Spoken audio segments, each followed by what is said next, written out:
Subscribe now and press the bell icon. उत्पत्ति, origin of life, जीवन की उत्पत्ति।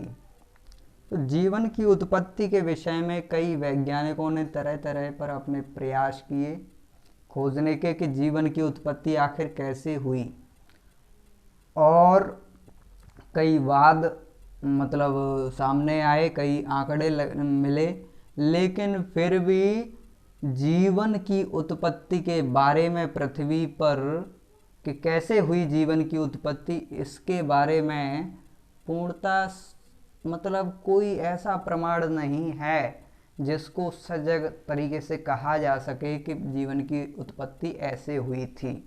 लेकिन फिर भी कहा जाता है कि ब्रह्मांड में सर्वप्रथम सबसे पहले एक ईलैम नाम का कण था। ईलैम नाम का ये कण था, बहुत ही बड़ा विशाल कण था, और ये दहकता हुआ पिंड था। पिंड, कण बोलते हैं पिंड, कण तो छोटा, पिंड, दहकता हुआ आग का गोला। ईलैम नाम था, जो कि था आग का गोला। अब ये गोला अपनी कक्षा में चारों ओर वृत्तीय मार्ग पर चक्कर लगा रहा था। ये जो ईलैम नाम का पिंड है, ये चारों ओर अपनी कक्षा में जैसे इलेक्ट्रॉन चक्कर लगाते हैं वैसे ही चक्कर लगा रहा था। अचानक इसमें विस्फोट हुआ। इस पिंड में विस्फोट हुआ तो इसके कई टुकड़े टुकड़े हो गए। इसका आधा भाग टूटकर इससे अलग गिर गया। ये आधा भाग टूटकर अलग गिर गया। क्योंकि ये था गर्म, अलग गिरा तो ये वायुमंडल में कई गैसें व्याप्त थीं। गैसों के कारण, क्योंकि गैसें थीं hydrogen, helium, lithium, beryllium, boron, carbon, nitrogen, oxygen वगैरह कई वायुमंडल में गैसें पाई जाती हैं। हाइड्रोजन और ऑक्सीजन मिली तो हाइड्रोक्साइड बनाया। हाइड्रोक्साइड ने पुनः हाइड्रोजन से क्रिया की तो H2O बनाया। H2O एक्वा बोलते हैं, यानी वाटर, जल बनाया, जल बन गया। इसी प्रकार कई पदार्थ बने। जल बना, चूँकि वो गोला यानी ईलैम जो टूट गया था, अलग जाके गिर गया था, वो गर्म था, जल बन गया है। जल भी गर्म हो गया है, और हम जानते हैं कि जल को गर्म करने पर वो उबलने लगता है, और एक अवस्था वो भी आती है कि जल उबलने लगता है और वाष्प बनकर वाष्प के रूप में वायुमंडल में मिलता रहता है, और ये जल ऊपर जाता है वाष्प के रूप में, और इस प्रकार जल के वाष्प बनने की क्रिया निरंतर चलती रही, और जल वर्षा के रूप में बरसता रहा। तो वो जो ईलैम नाम का जो कण था, जो आधा टूट गया था, वो धीरे धीरे ठंडा हुआ। क्यों? जल बन रहा है और गर्म होके वाष्प के रूप में उड़ रहा है, और वर्षा के रूप में पुनः बरस रहा है। इस प्रकार जल बनकर वाष्प के रूप में उड़ना और पुनः वर्षा के रूप में नीचे बरसना, इस प्रकार की क्रिया निरंतर चलती रही, और ये ईलैम नाम का कण था वो ठंडा हो गया। ठंडा हो गया, पूरा नहीं, आधा जो टूट के अलग गिरा था वो ठंडा हो गया। उसको आज कहते हैं पृथ्वी। वो है पृथ्वी, अर्थ, जिस पे जीवन संभव है। और जो ईलैम नाम का कण था वो अभी बोला आधा टूटा था, शेष बचा हुआ रह गया, उसने सूर्य का रूप ले लिया। वो जो ईलैम नाम का कण था, जो शेष बचा हुआ था, उसने सूर्य का रूप ले लिया। कहने का अर्थ है वो बचा हुआ शेष भाग जो ईलैम था वो सूर्य हो गया, सूर्य हो गया। अब हम जानते हैं कि फिजिक्स में संघट्ट यानी दो वस्तुओं के आपस में टकराने से जो अन्योन्य क्रिया होती है उसको संघट्ट कहते हैं। संघट्ट हुआ, क्योंकि विस्फोट हुआ, विस्फोट होने से उस ईलेम कण के कई क्षार हो गए, छोटे छोटे टुकड़े भी हुए। उन छोटे छोटे टुकड़ों ने आकाशगंगा के तारों का निर्माण किया। इस प्रकार आकाशगंगा के तारे बने, गैलेक्सी ऑफ स्टार्स, है ना। तो इस प्रकार आकाश में आकाशगंगा के तारे बने, इस प्रकार सूर्य बना और इस प्रकार पृथ्वी बना। जब पृथ्वी बन गई, कहने का अर्थ पृथ्वी, अब ये पृथ्वी है, पृथ्वी ठंडी हो रही है, ठंडी हो रही है। अब जल पुनः वर्षा के रूप में बरसता रहा, ये क्रिया निरंतर चलती रही। तो बताया जाता है कि रासायनिक वाद के अनुसार जो जीवन की उत्पत्ति है वो समुद्री जल के स्थान पे, मतलब समुद्र के यहाँ पे, समुद्र के किनारे हुई। वहाँ तमाम गैसें पाई जाती हैं। तो अब देखना, वैज्ञानिक लोग बताते हैं, वैज्ञानिक मत के आधार पर carbon, hydrogen, oxygen, potassium, sulphur, sorry ये phosphorus, carbon, hydrogen, oxygen, phosphorus, sulphur, potassium, nitrogen, calcium, iron, magnesium और गोल्ड, ये वैज्ञानिक मत के आधार पर ये बताया गया है कि जीवन की उत्पत्ति इन तत्वों से हुई है। समुद्री जल के किनारे, समुद्र के किनारे ये सभी पदार्थ, ये सभी तत्व पाए जाते हैं। वैज्ञानिकों का मानना है कि इनको भी यदि परख नली में रख दिया जाए तो उसमें भी श्वसन की क्रिया संभव है। श्वसन होना परख नली में संभव है, ऐसा हो सकता है। तो कहने का अर्थ है इन सभी तत्वों से मिलकर समुद्री जीव, मतलब वहाँ से ही जीवन की उत्पत्ति हुई। तो सजीव वस्तुएं पृथ्वी पर इस प्रकार आईं। सजीव वस्तुएं आईं, उनसे पहले कार्बन, हाइड्रोजन, ऑक्सीजन वगैरह ये सब गैसें आईं, मतलब रासायनिक पदार्थ, है ना। जल बना, जल, और फिर धीरे धीरे पृथ्वी बनी, है ना, सूर्य बना, आकाशगंगा के तारे बने, फिर धीरे धीरे जीवन संभव हुआ इस पृथ्वी पर। तो वैज्ञानिक लोग बताते हैं कि जीवन की उत्पत्ति के विषय में कई वाद दिए गए, जिनमें से पहला है धार्मिकवाद। धार्मिक वाद, इसको आधुनिक परिस्थितियों का स्थिरतावाद भी कह सकते हैं।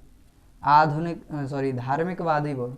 धार्मिकवाद में ये बताया गया है कि जो पृथ्वी पर जीवन की उत्पत्ति है वो स्वयं भगवान ने की, ब्रह्मा जी ने। हिंदू धार्मिक मान्यताओं के आधार पर बताया गया है कि पृथ्वी पर जीवन की उत्पत्ति स्वयं ब्रह्मा जी ने की। ब्रह्मा जी ने पहले दिन में सूरज चांद बनाए, दूसरे दिन में नदी तथा वृक्ष बनाए, तीसरे दिन में छोटे छोटे जीव बनाए, चौथे दिन में चूँकि जल बन गया, नदी बना दी, तो फिर धीरे धीरे उन्होंने मतलब इंसान वगैरह बनाए। हिंदू धार्मिक मान्यताओं के आधार पे ये बताया जाता है कि पृथ्वी पर पहले जीव, जनक जीव का जोड़ा, मतलब पुरुष और स्त्री का जोड़ा, मनु तथा शत्रुपा थे। मनु तथा शत्रुपा, इन्होंने पृथ्वी पर अपनी संतानों को उत्पन्न किया। कहने का अर्थ है कि हिंदू धार्मिक मान्यता के आधार पर पृथ्वी पर जीवन की उत्पत्ति जो है ब्रह्मा जी ने की, और जो पृथ्वी का गोल हिस्सा था, यानी पृथ्वी गोल थी, तो उसको पृथु महाराज ने समतल किया लोगों के रहने के लिए। लेकिन वैज्ञानिक प्रमाण इसका नहीं मिला। वैज्ञानिक लोग जो हैं वो सबूत लेते, प्रूफ लेते हैं। क्योंकि इसका कोई प्रूफ नहीं मिला तो इस सिद्धांत को वैज्ञानिकों के द्वारा नकार दिया गया। कहने का अर्थ है कि वैज्ञानिकों का मत है कि ये सिद्धांत नहीं है, इसके द्वारा जीवन की उत्पत्ति नहीं हुई है। और धार्मिकवाद में ही कुछ लोग बताते हैं, बाइबल में अलग वर्णन है कि पृथ्वी पर जीवन की उत्पत्ति स्वयं विधाता ने की, है ना, अल्लाह ने वगैरह। मतलब कई धर्म लोग बताते हैं अपने अपने सिद्धांत के आधार पे। लेकिन वैज्ञानिकों ने जब जानना चाहा प्रूफ, तो प्रूफ नहीं मिला, तो इस सिद्धांत को नकार दिया गया। दूसरा होता है स्वतः जननवाद। स्वतः जननवाद। स्वतः जननवाद के आधार पे ये सिद्धांत जो है, इसको मानने वालों के अनुसार कहा जाता है कि इस सिद्धांत के अनुसार जीवन की उत्पत्ति पृथ्वी पर अपने आप हो गई, किसी ने नहीं की, ना विधाता ने की, ना किसी ने। मतलब जीवन की उत्पत्ति स्वतः हुई है। इस सिद्धांत के अनुसार बताया जाता है कि यदि पसीने युक्त दुर्गंध युक्त शर्ट को, पसीने से दुर्गंध युक्त शर्ट को यदि गेहूं या भूस, मतलब कूड़ा बोल सकते हैं, में दबाकर 10-15 दिन रख दिया जाए तो उस शर्ट में चूहे उत्पन्न हो जाते हैं। ये मतलब कुछ लोगों का कहना है कि यदि तीव्र दुर्गंध युक्त शर्ट को गेहूं में या गेहूं के भूस में दबाकर 10-15 दिन के लिए रख दिया जाए तो उसमें चूहे उत्पन्न हो जाते हैं। वैज्ञानिकों ने ये प्रयास किया कि ये स्वतः जननवाद सत्य होगा, तो उन्होंने ये एक्सपेरिमेंट किया, लैब में परीक्षण किया। तो मतलब दुर्गंध युक्त शर्ट को लैब में रख दिया, 10-15 दिन हो गए, लेकिन शर्ट से चूहे उत्पन्न नहीं हुए, तो वैज्ञानिकों ने इस सिद्धांत को भी नकार दिया। कहने का अर्थ है कि स्वतः जननवाद से भी जीवन की उत्पत्ति नहीं हुई। वैज्ञानिक प्रमाण नहीं मिला तो वैज्ञानिकों ने इसको भी नहीं माना। तीसरा होता है आधुनिक परिस्थितियों का स्थिरतावाद। आधुनिक, देखना,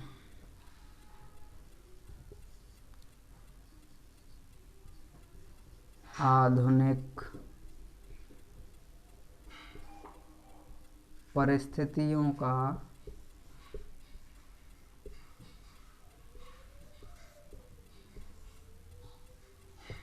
स्थिरतावाद।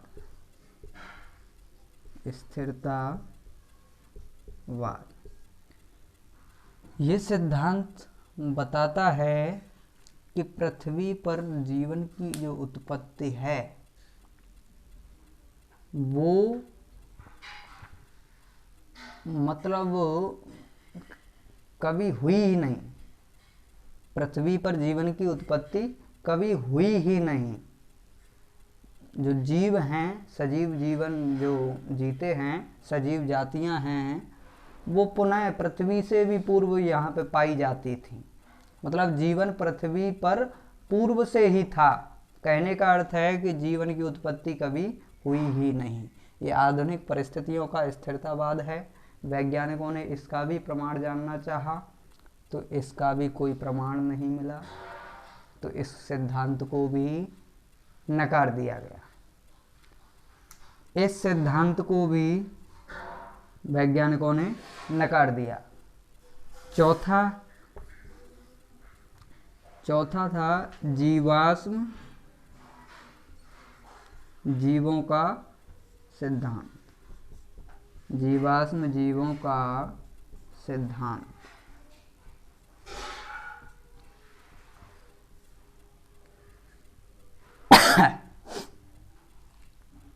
जीवाश्म जीवों का सिद्धांत, इस सिद्धांत के अनुसार ये बताया जाता है कि पृथ्वी पर जो जीवन की उत्पत्ति है वो जीवों से ही हुई है। मतलब पहले से कुछ जीव पृथ्वी पर पाए जाते थे, उनसे ही आज के जीवों का निर्माण हुआ है। पहले से पूर्व विकसित जीव, छोटे छोटे कीड़े मकोड़े, छोटे छोटे जीवों से आज के विकसित एवं जटिल जीवों का निर्माण हुआ है। ये जीवाश्म जीवों का सिद्धांत बतलाता है। इस सिद्धांत के अनुसार ये बताया जाता है कि पृथ्वी पर जो जीवन की उत्पत्ति है वो जीवों से ही हुई है। किसी और ने जीवन की उत्पत्ति यहाँ पे आके नहीं की, बल्कि जो छोटे मोटे जीव थे पहले, उन्हीं से आज के जटिल जीवों का निर्माण हुआ है। लेकिन फिर क्वेश्चन ये उठता है कि जो छोटे छोटे जीव थे वो कहाँ से आए, है ना। तो कहने का अर्थ है कि वैज्ञानिकों ने इसका भी प्रमाण जानना चाहा तो इसका भी कोई प्रमाण ना मिला। इस प्रकार इस सिद्धांत को भी वैज्ञानिकों के द्वारा नकार दिया गया।